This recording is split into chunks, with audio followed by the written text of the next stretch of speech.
A government which is big enough to give you everything you want is strong enough to take everything you have. Good afternoon, everyone. These words, echoed by Gerald Ford, 38th President of US, assume importance because in current times, politics can be described as a relentless pursuit and puppetry within the hands of an elected government, which we choose to rule us and not represent us. In this constant tug of war between power and principles, politics gets contorted and crushed.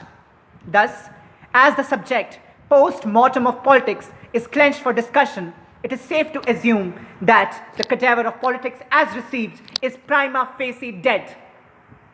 The cadaver of politics reveals a heavily mutilated anatomy with deep lacerations on the core construct of constitution that forms the heart and soul of politics.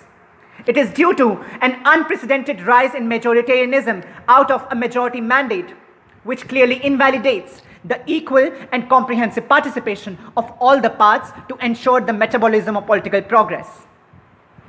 Further examination reveals brutal marks of strangulation on the freedom of speech, voice, and dissent through judicial fetters of UAPA, POTA, TADA, and several other seditious laws, while lies, distortions, untruths continue to create loud noises. It would not be wrong to say that a very cancerous destruction of politics has been brought about by this vicious TRP media nexus, which has turned into a circus. A recent example is that of an unfortunate demise of an actor, which has been turned into a witch hunt, while 43,000 suicides committed by farmers and daily wagers still fail to grab attention.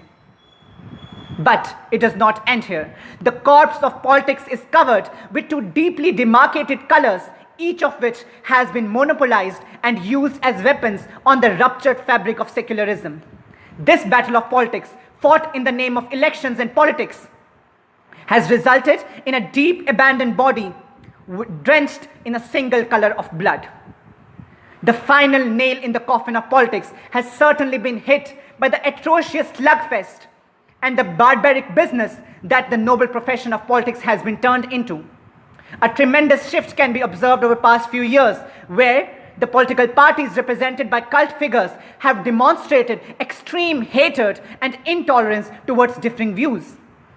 I'm reminded of times when erstwhile Prime Minister P.V. Narasimha Rao had sent Atal Bihari Vajpayee, who was the leader of opposition, to represent India at the United Nations Convention at Geneva.